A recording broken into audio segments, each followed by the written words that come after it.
우리 하나님 말씀 함께 봅니다. 하나님 말씀 마태복음 15장 21절부터 28절까지입니다. 마태복음 15장 21절부터 28절까지 한 절씩 우리 교독해 봅니다. 제가 21절, 여러분들이 그 다음 절 이렇게 보도록 하겠습니다. 제가 먼저 봉독해 올립니다. 예수께서 거기서 나가사 두로와 시돈 지방으로 들어가시니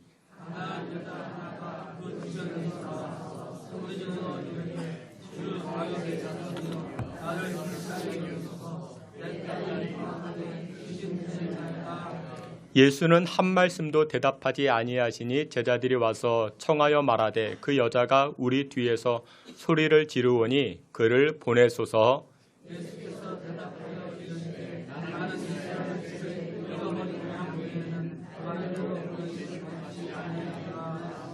여자가 와서 예수께 절하며 이르되 주여 저를 도우소서.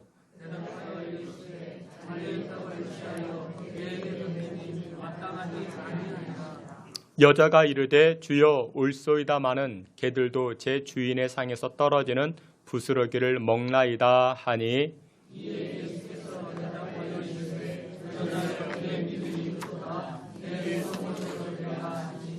그때로부터 그의 딸이 나으니라. 아멘. 이 시간에 임마누엘 찬양대 통해서 하나님께 영광 돌리겠습니다.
아멘. 우리 함께 기도합니다. 전능하신 여호와 하나님, 은혜와 사랑을 감사합니다. 오늘도 저희들이 하나님의 은혜의 말씀 앞에 섭니다. 세상에서 향방 없는 자와 같이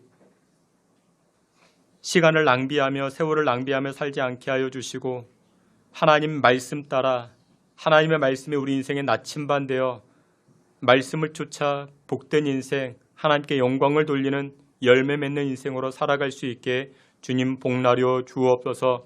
이 시간 말씀을 대할 때에 들을 귀 있는 귀가 있게 하여 주시고, 깨닫게 하시고 순종케 하시고 열매 거두게 하여 주옵소서. 예수 그리스도의 이름으로 기도하옵나이다. 아멘. 예, 우리 오늘은 마태복음 15장 말씀을 통해서 절망에서 희망으로 라는 제목을 가지고 주님의 은혜 나누고자 합니다. 뉴스나 신문을 보게 되면 참으로 많이 등장하는 단어가 절망이라는 단어입니다. 물가가 절망적이다, 청년들 취직이 절망적이다, 뭐 이런저런 사건과 상황으로 절망이라는 단어가 참 많이 등장을 합니다.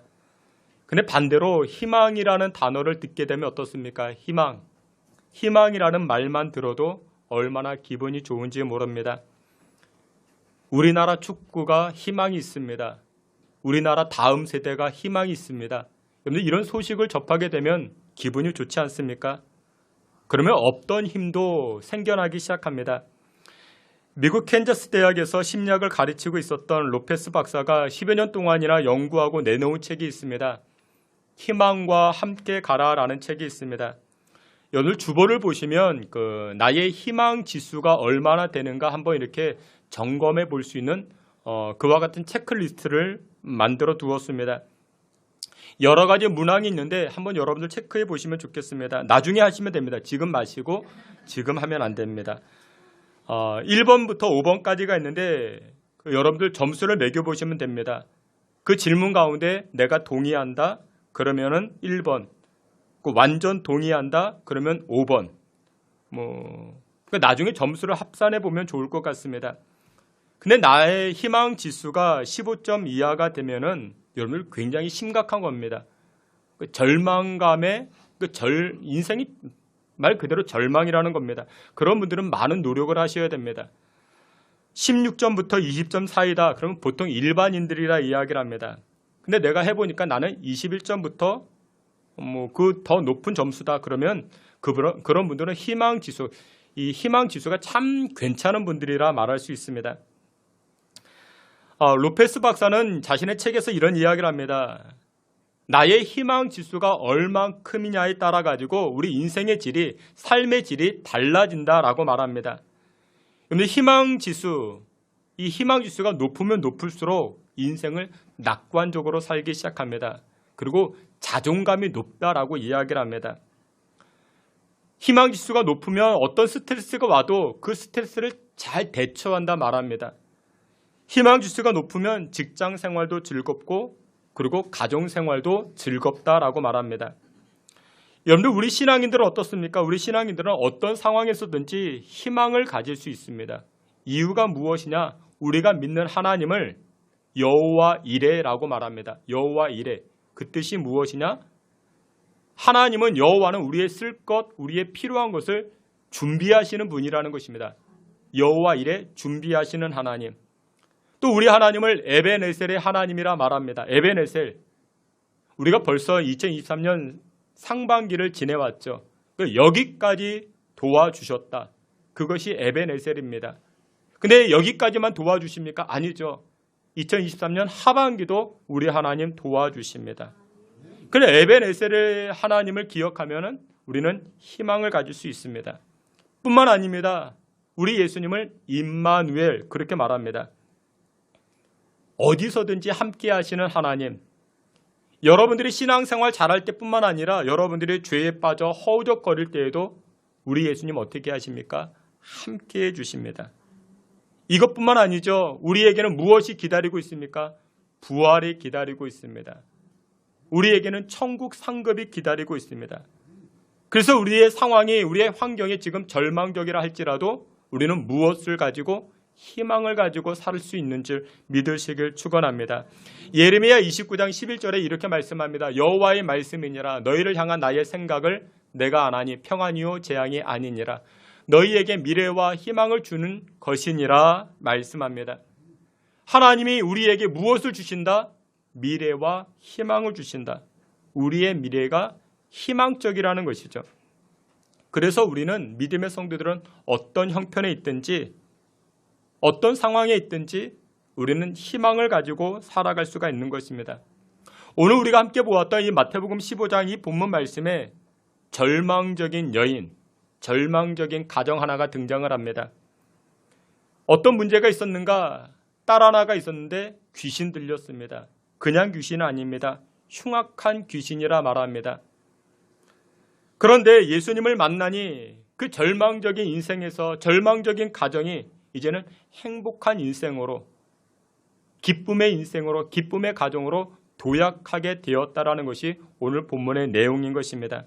그러면 이 여인, 이 가정이 무엇으로 이 절망적인 상황에서 희망의 인생으로 변화받을 수 있었는가? 오늘 성경은 몇 가지로 이야기하는데 첫 번째는 이것입니다. 희망의 대상이 예수님이라는 것을 우리에게 보여주십니다. 22절 말씀 함께 봅니다. 다 함께 봅니다. 가나안 여자 하나가 그 지경에서 나와서 나를 불쌍히 여기소서 내 딸이 흉악하게 귀신 들렸나이다. 아멘. 오늘 본문에 보니까 한 여성이 자신의 딸 문제 때문에 예수님께 나옵니다. 딸이 병들었습니다. 흉악한 질병에 걸렸습니다. 이 여인은 해볼 수 있는 것을 다 해봤을 것입니다. 여기저기 병원 찾아갔을 것입니다. 좋다라는 약 다 찾아보았을 것입니다. 이것저것 다 해보고 이 여인, 이 어머니가 내린 결론은 무엇이냐? 그래, 예수님만 정답이다. 예수님에게만 답이 있다. 이 깨달음을 가지게 됩니다. 그래서 이 여인이 예수님께 나아가기 시작합니다. 여러분들 성경 22절에 보니 이 여성이 예수님께 나아가 어떻게 합니까? 소리를 지릅니다. 예수님께 나아가 소리 질러 간청을 합니다. 소리 지르는 내용이 무엇이냐? 이렇게 이야기를 합니다. 내 딸이 귀신 들렸습니다. 내 딸이 귀신 들렸습니다. 여러분들 예수님 가는 곳곳마다 많은 사람들이 있었습니다. 수많은 사람들이 있었습니다. 그런데 이 여성이 예수님에게 뭐라고 이야기합니까? 예수님, 내 딸이 귀신 들렸습니다. 이렇게 소리를 지릅니다. 여러분들 생각해 보십시오. 이렇게 이야기하는 것은 쉬운 일이 아닙니다. 왜 그럴까요? 이유가 무엇일까요? 조롱거리가 되기 때문에 그렇습니다. 사람들에게 웃음거리가 되기 때문에 그렇습니다. 야, 그 감나무집 딸이 있잖아. 귀신 들렸대. 병 들었대. 여러분 그러면 혼사끼리 막히는 거 아니겠습니까? 취직이 되겠습니까? 추천을 받을 수 있겠습니까? 아무것도 못합니다. 그런데도 불구하고 이 여인은 지금 예수님 앞에 가까이 나아가 소리 지릅니다. 그 소리 지르는 내용이 무엇이냐? 예수님, 내 딸이 병들었습니다. 내 딸이 귀신 들렸습니다. 여러분 이렇게 이야기하는 이유가 무엇이냐? 이렇게 이야기하는 이유는 바로 예수님만이 정답이다라는 것입니다. 예수님만이 해답이라는 것입니다. 여러분들 우리 인생의 희망, 소망은 예수님밖에 없는 줄 믿으시길 축원합니다. 예수님 만나면 절망적인 삶에서 희망의 인생으로 바뀌기 시작합니다. 여러분들 그 옛날 가수 중에 태진아라는 가수가 있죠. 아시는 노래도 많이 있죠. 노란 손수건, 미안해, 거울도 안 보는 여자, 여러 노래가 많이 있습니다. 그런데 이 태진아 이분의 본명이 원래 태진아가 아니었습니다. 본명은 조방헌이라 말합니다. 근데 예명을 짓게 된 이유가 무엇이냐? 재밌습니다. 가수 조방헌이 이렇게 생각합니다. 그래, 스타가 되려면 예명 하나쯤은 있어야지.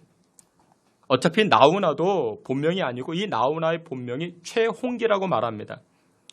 그 당대의 그때 당시에 이제 그 패티킴, 그 스타 패티킴도 그 원래 본명이 아닙니다. 그래, 예명 하나 만들자. 예명을 뭘로 만들까? 이 태진아 씨가 그때 당시 활동했던 때가 1973년도입니다. 그때 당시 최고의 스타가 누구였는가? 여배우 태현실이라는 여배우가 있었답니다. 저는 잘 모릅니다. 저는 잘 모르는데 아시는 분들 많죠. 아 그래, 그 성을 태자로 하자. 그러면 그 다음 이름 무엇으로 할까? 그때 당시 최고의 가수가 남진과 나훈아였습니다. 남진과 나훈아. 그래서 그 이름의 끝자리 하나씩 진과 아. 그래서 예명이 태진아. 그 태진아라는 예명을 가지게 됩니다. 1973년도에 데뷔를 했는데 신통치가 않습니다. 그래서 어떻게 하는가? 가족들을 데리고 미국으로 이민을 갑니다. 미국 갔는데 길이 열렸을까요? 아니요. 그렇지 않습니다. 여러분들 아무리 미국이 기회의 땅이라 해도 남자가 기술이 없으면 아무것도 할 게 없습니다. 태진아 이분도 미국 갔는데 할 일이 없습니다. 그래서 무엇 하는가? 매일매일 도박장을 찾아갑니다. 도박을 합니다. 매일매일 술 취해 살고 그런 인생을 살아가게 됩니다. 어느 날 밤늦게까지 도박을 하고 새벽까지 도박을 하고 집에 들어갔는데 아내가 없습니다. 어디 갔는가? 그 새벽에 이 아내가 교회를 갔던 것입니다. 그러니까 아내가 참 믿음이 좋습니다. 그 아내 이름이 이옥형. 그래서 나중에 옥경이 그런 노래도 부르죠. 그 아내가 바람나는 줄 알았는데 교회를 다녀오는 것입니다. 그래도 의심이 가시지 않습니다. 그래서 아내에게 내일 같이 교회 가보자. 교회 같이 가보자. 은혜 받으러 가는 게 아니라 의심하고 있었으니까 태진아 이분이 세상 태어나서 처음 교회를 가게 됩니다. 조심스럽게 교회 첫 발을 내디뎠는데 깜짝 놀랍니다. 사람들이 박수치며 노래하며 기도하는 모습이 꼭 미친 사람들처럼 보여졌다고. 그런 모습을 보고 깜짝 놀라합니다. 근데 조금 후에 목사님이 우리 다 함께 찬송을 부르자고 제안을 합니다. 부인은 아무 소리 하지 않고 찬송가를 펴서 남편 앞에 갖다 두죠. 근데 이 남편, 이 태진아가 찬송이 보이겠습니까? 찬송이 안 보이죠. 찬송가는 눈에 보이지 않습니다. 눈에 보이지 않지만 찬송가가 귀로는 들려집니다. 귀로는 들려집니다.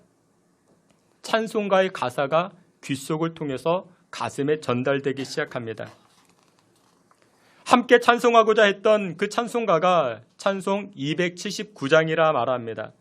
인애하신 구세주여 내 말 들으사 죄인 오라 하실 때에 날 부르소서. 자비하신 보좌 앞에 꿇어 엎드려 자복하고 회개하니 믿음 주소서. 우리 후렴 이렇게 고백을 합니다.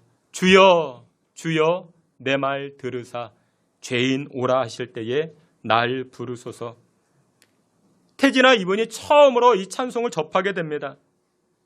그런데 놀라운 역사가 일어납니다. 자신의 모습들이 하나하나씩 되돌아보기 시작합니다. 내가 지금까지 어떻게 살았는가? 허영과 쾌락을 쫓아 살았던 인간 조방원. 인간 조방원이 지금 예수님을 만나는 순간입니다. 그래도 자기 직업이 가수였는데 수천곡의 노래를 불러봤는데 이렇게 감동적인 노래가 있었을까? 깜짝 놀랍니다. 그리고서는 그때 예수님을 영접하게 됩니다. 완전 달라지게 됩니다. 그 찬양 하나에 나의 가식적인 모습이 사라지고 허영이 사라지고 마음의 문이 열리기 시작합니다. 그리고서는 이분이 미국 생활을 접고 한국으로 되돌아오게 됩니다. 한국에 돌아와서 노래를 부르기 시작하는데 근데 어찌 되었든지 부른 노래마다 다 히트를 칩니다. 1990년대 상이란 상은 다 받게 됩니다. 인기상, 우수상, 최우수상, 대상 다 받게 됩니다. 여러분, 인간 조방원이 예수님을 만나고 예수님을 영접하고 예수님을 내 인생의 희망 삼게 되자 그의 인생이 완전히 달라지기 시작합니다.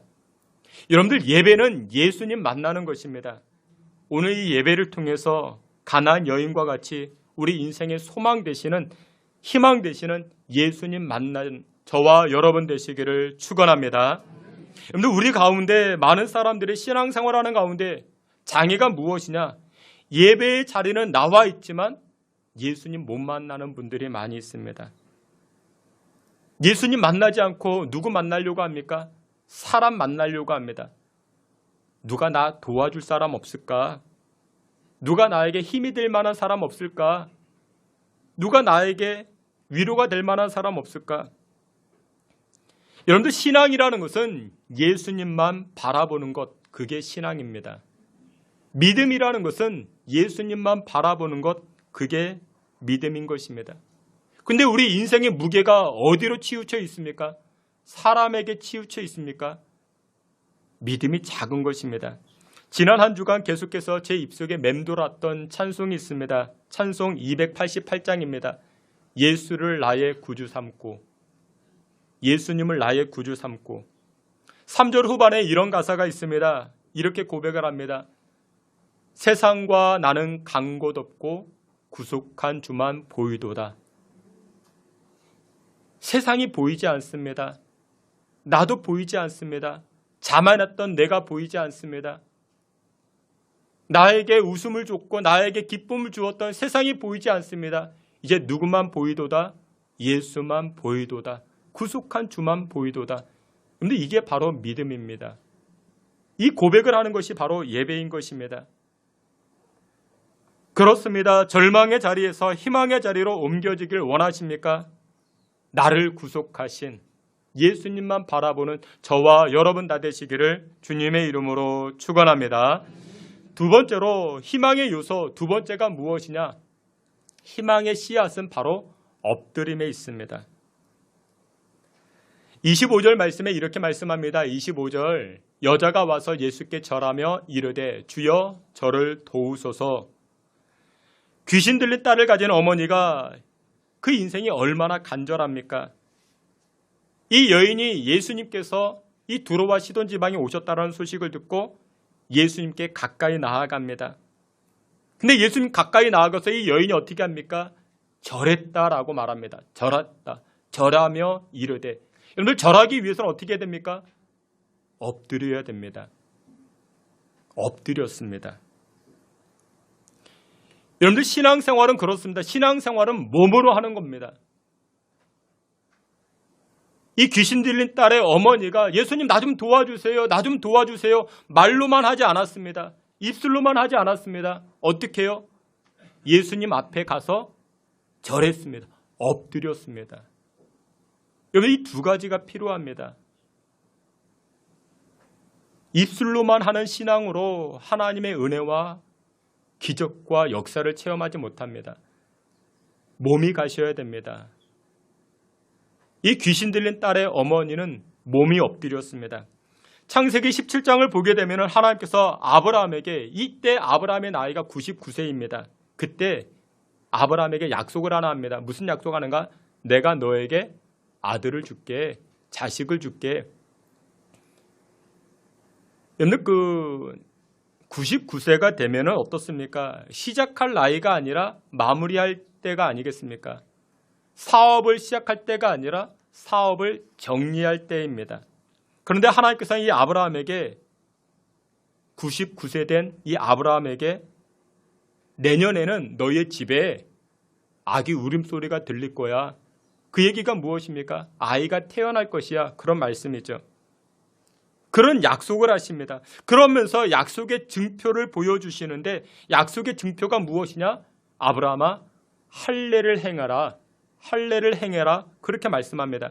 창세기 17장 10절에 등장을 하는데, 너희 중 남자는 다 할례를 받으라. 이것이 나와 너희와 너희 후손 사이에 지킬 나의 언약이다 말씀합니다. 그러니까 약속의 증표로 무엇을 하라? 할례를 해라. 이렇게 말씀합니다. 그런데 할례라는 것이 무엇이냐? 남성의 생식기가 있는데 그 표피를 잘라내는 것이 바로 할례인 것입니다.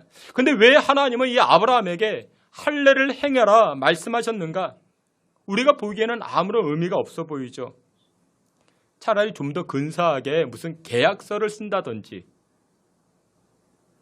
모세가 시내산에 올랐을 때 하나님이 이 모세에게 십계명 돌판으로 약속을 새겨주셨잖아요. 아니, 차라리 그렇게 약속을 주신다든지, 아니 그러면 좋겠는데, 근데 하나님은 이 아브라함에게 자식을 주겠다고 약속하시면서 그 약속의 증표로 할례를 행하라 말씀하십니다.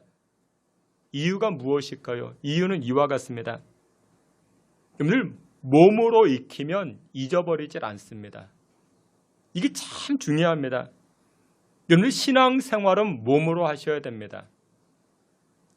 귀찮을 정도로 몸으로 하셔야 됩니다. 피곤할 정도로 몸으로 하셔야 됩니다.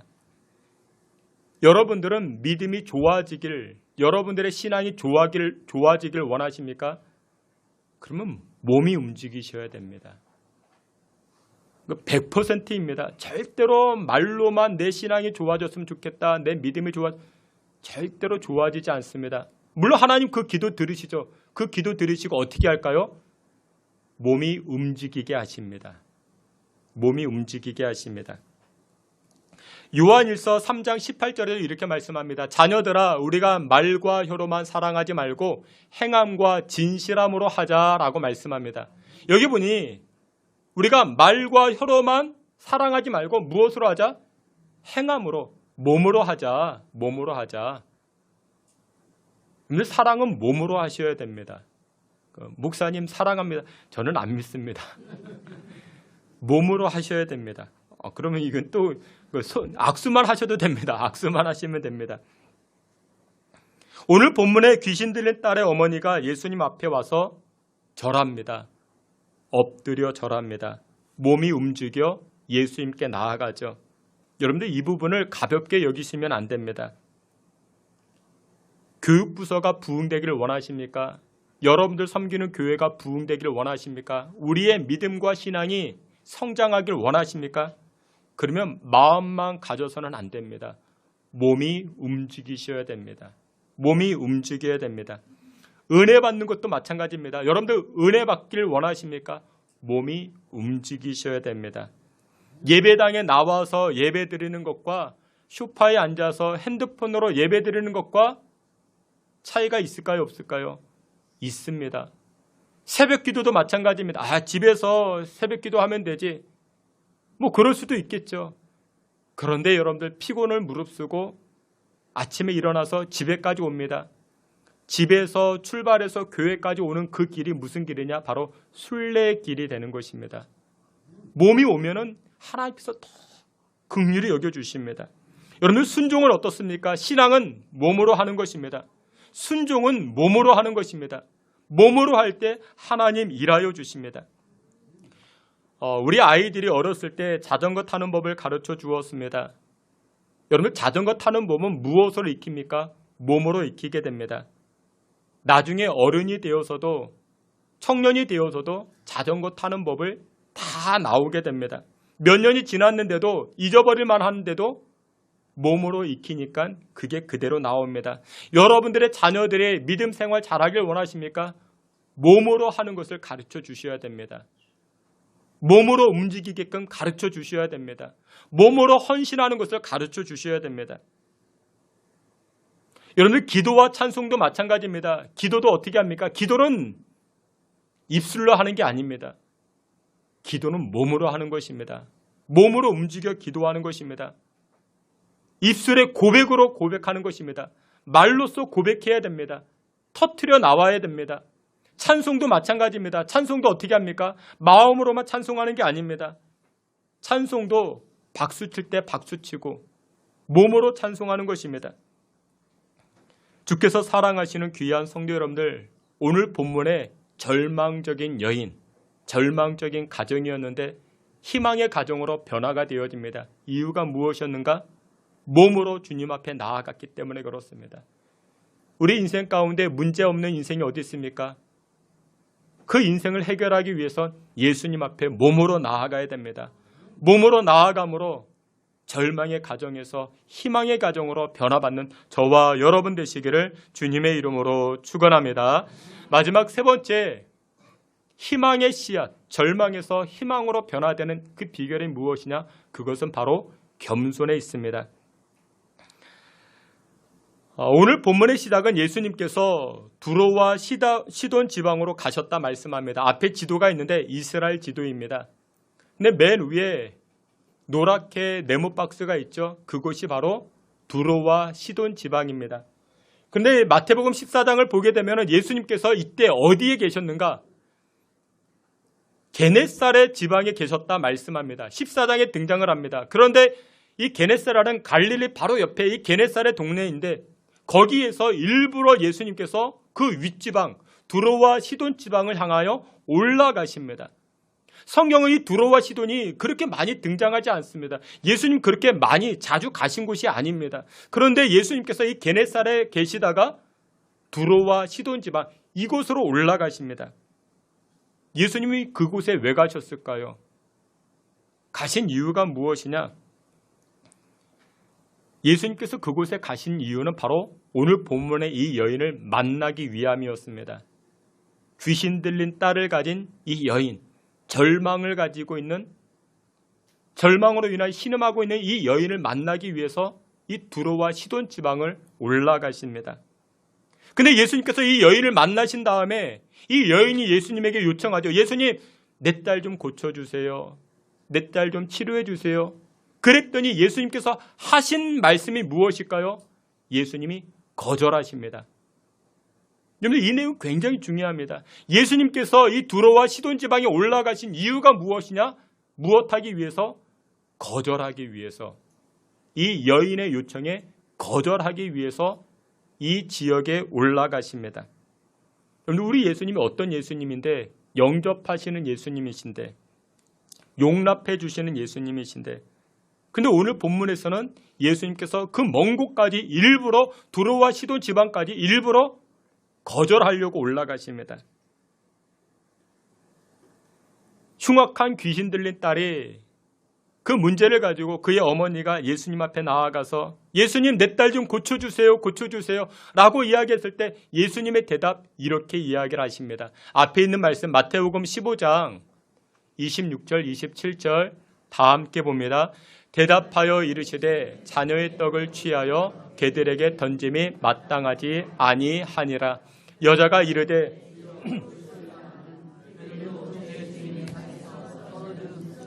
먹나이다 하니. 아멘. 예수님께서 뭐라고 말씀하십니까? 야, 아무개야, 내가 너에게 왜 은혜를 베풀어야 되느냐? 내가 너에게 왜 축복을 주어야 되겠느냐?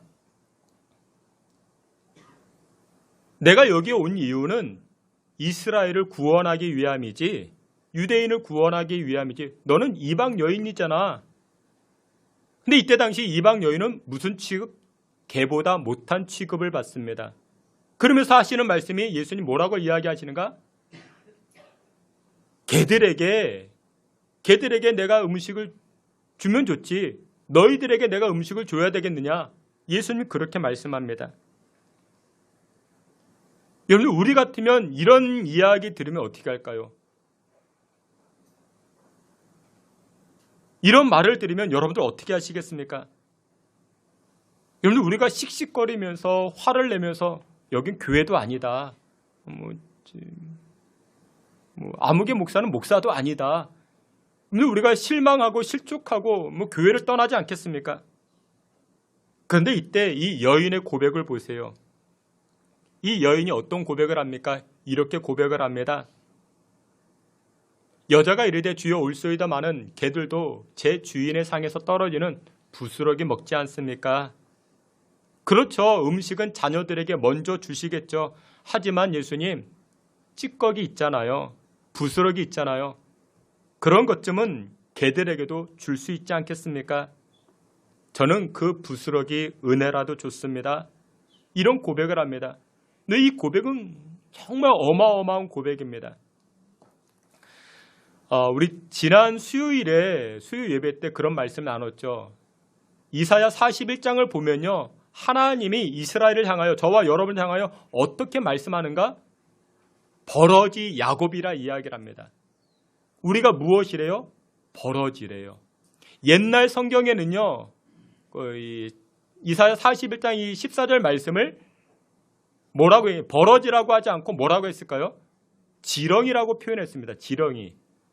제가 아침 설교 때 지렁이가 생각이 안 나서 구더기라고 했는데, 구더기나 지렁이나 여러분들 다를까요? 똑같을까요? 거기서 거기죠. 그런데 하나님이 저와 여러분들 향하여 버러지 같은 야곱아, 그렇게 말씀합니다. 하나님이 여러분들 향하여 오늘 김 버러지가 왔구나, 이 버러지가 왔구나, 양 버러지가 왔구나. 그러면 여러분들 어떻게 하시겠어요? 기분이 좋으실까요? 나쁘실까요? 오늘 성경이 그렇게 말씀합니다. 이 여인이 예수님에게 요청했지만, 아니 내가 걔들에게 줬으면 좋지, 내가 너에게 은혜를 베풀 이유가 무엇이냐? 예수님 거절하십니다. 그런데 그때 이 여인은 어떻게 고백을 해요? 아니 뭐 나만 걔인가? 그러면 당신은 걔 아닌가? 이렇게 싸우지 않고 예수님 앞에 엎드립니다. 엎드립니다. 여러분들 이게 믿음입니다. 이게 믿음입니다. 여러분들 우리 인간의 시작은요, 성경은 명확하게 말씀합니다. 우리 인간의 시작은 죄인입니다. 우리 인간은 nothing입니다. 아무것도 없어요. 그러나 우리를 붙드시는 하나님은 무엇입니까? everything, 모든 것입니다. 여기에서부터 출발하셔야 됩니다. 이게 겸손이고, 이 겸손을 갖는 자가 바로 믿음의 사람인 것입니다. 예수님께서 이 여인을 일부러 찾아 올라가셨는데, 올라가셔서 이 여인의 요청에 예수님 어떻게 하세요? 거절하세요. 왜 거절하셨을까요? 이 여인의 무엇을 보겠다고? 믿음 보겠다라는 것입니다. 믿음 보겠다라는 것입니다. 제가 예전에 이제 보았던 영화 가운데 알라딘이라는 영화가 있습니다. 여러분들도 보셨을 텐데 주인공 알라딘이 있죠. 이 알라딘은요, 부모도 세상 일찍 떠나고 거지 비슷한 길거리에서 생활하는 그와 같은 아이입니다. 집도 없어요. 자기를 지켜줄 가정도 없습니다. 그래서 사람들에게 천대받는 그와 같은 청년입니다. 근데 제가 이 영화를 보면서 두 가지 감동이 된 것이 있는데, 이제 알라딘이 이제 양탄자를 구하잖아요. 양탄자를 타고 막 이제 날아다니는 거예요. 그러다 누구 만나요? 공주를 만나죠. 근데 이 공주가 이 양탄자를 탔으면 좋겠는데, 이 공주가 겁이 나서 두려워서 이 양탄자를 못 타는 거예요. 그때 이 알라딘이 이 공주에게 그런 말을 해요. 야, 나 좀 믿어봐. 나 좀 믿어봐. 그러니까 Do you trust me? 나 좀 믿어봐. 근데 제가 그걸 보면서 우리 예수님의 음성으로 들렸습니다. 예수님이 오늘도 말씀하세요. 나 좀 믿어봐. 너 안 떨어져 죽어. 너 안 망해. 나 좀 믿어봐. 예수님 그 말씀을 하십니다. 그리고 또 하나의 장면은 제가 어렸을 때 봤던 이 알라딘 영화였는데 약간 이제 좀 내용이 달라요. 이 알라딘이 이제 램프를 구하기 위해서 이제 동굴 속으로 들어가잖아요. 근데 이 동굴 속에 들어갔을 때 램프를 얻기 위해서는 이 동굴 안에 하나의 철칙이 있습니다. 승질을 부리면 안 돼요. 유혹에 넘어가면 안 돼요. 이 동굴에 들어가는데 이 유혹의 환청이 들리는 거예요. 그 환청이 들리면 그거에 너무 이렇게 과민 반응하거나 막 이렇게 유혹에 넘어가면 돌덩어리로 변화가 되는 겁니다. 그 내용은 이런 거예요. 야, 알라딘아, 환청이 들리는 거예요. 너 가난뱅이잖아. 너 가난뱅이. 그럼 우리 같으면 어때요? 아니, 내가 왜 가난뱅이야? 내가 왜? 이러면 이제 돌덩이로 변하는 거예요. 근데 이 알라딘은 그렇게, 맞아. 나 가진 게 아무것도 없어. 맞아, 나 아무것도 없어. 나 가난뱅이야. 1차 유혹에 넘어가지 않습니다. 또 유혹의 환청이 들립니다. 야, 너 알라딘 너 집도 없잖아. 너 아무것도 없잖아. 여기 금덩어리면 집을 몇 채가 살 수 있어. 근데 알라딘은 또 유혹에 넘어가지 않습니다. 맞아, 나 지금 내가 살고 있는 집 내 집 아니야. 월세로 살고 있어. 몇백에 몇천 그렇게 살고 있어. 내 집 아니야. 그러면서 또 이 유혹에 넘어갑니다. 유혹의 환청이 또 들립니다. 야, 알라딘 너 무식쟁이잖아. 너 교육도 못 받았잖아. 또 알라딘이 맞아, 나 유학은커녕 유치원도 제대로 못 나왔어. 이러면서 이 유혹들을 이겨 나아가는 것입니다. 결국 그래서 이 램프를 얻어서 이렇게 밖으로 나왔다. 그런 내용인 것입니다. 여러분들 이런 모습이 우리에게도 필요합니다. 여러분들 믿음이라는 것이 무엇이냐? 믿음은 나에게 있는 모든 것들을 배설물로 여기는 겁니다. 나에게 있는 지식, 재능, 실력 이런 모든 것들을 배설물로 여기고 나에게는 오직 무엇밖에 없습니까? 예수님밖에 없습니다. 그래서 우리 조금 전에 아까 제가 말씀을 드렸던 찬송 288장 예수를 나의 구주 삼고 그랬더니 세상과 나는 간 곳 없고 오직 주만 보이도다. 주님만 보이는 겁니다. 그게 믿음인 것입니다. 오늘 본문에 보면 예수님께서 이 여인에게 야 너에게 은혜를 줄 바에 개들에게 은혜를 주겠다. 우리 같으면 얼마나 열받겠습니까? 열받죠. 그런 말을 들으면 화가 나겠죠. 아니 예수님 내가 그래도 장로고 내가 그래도 권사고 교회 봉사 얼마나 많이 했는데요. 나에게 은혜 주셔야죠. 여러분들 이건 교만입니다. 이 여인은 이렇게 고백을 합니다. 개들도 주인의 상에서 떨어지는 부스러기 은혜 먹지 않습니까? 나에게도 그 은혜를 허락해달라. 그렇게 고백을 합니다. 이게 바로 믿음인 것입니다. 이 믿음이 있을 때요. 이 믿음이 있을 때 절망의 자리에서 희망의 자리로 옮겨지기 시작합니다. 말씀의 결론을 맺도록 하겠습니다. 절망적 상황은 어느 누구에게나 있습니다. 하지만 그 절망적 상황을, 그 환경을 희망적인 요소로 바꾸어 나가는 사람들이 누구냐? 바로 이 여인과 같이 예수님만 나의 소망이십니다. 내가 지금 불 가운데, 내가 물 가운데 빠져서 허우적거릴 것 같지만 예수님만 내 소망입니다. 내가 타고 있는 배가 내 인생의 소망이 아니라 예수님만 나의 소망입니다. 라고 고백하고 인정하는 자들에게 하나님 희망되어 주시고 변화시켜 주시는 줄 믿으시길 바랍니다. 우리 앞에 있는 말씀 믿고 말씀 마치도록 하겠습니다. 다 함께 봅니다. 이에 예수께서 대답하여 이르시되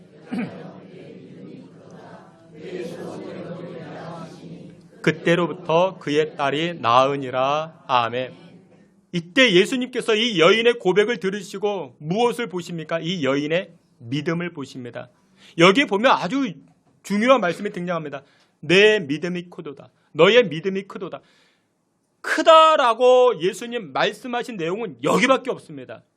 신약을 보게 되면 믿음이 크다라는 이 말씀이 여기만 등장을 합니다. 백부장의 믿음이 있었죠. 이 백부장의 믿음도 예수님 뭐라고 말씀하시는가?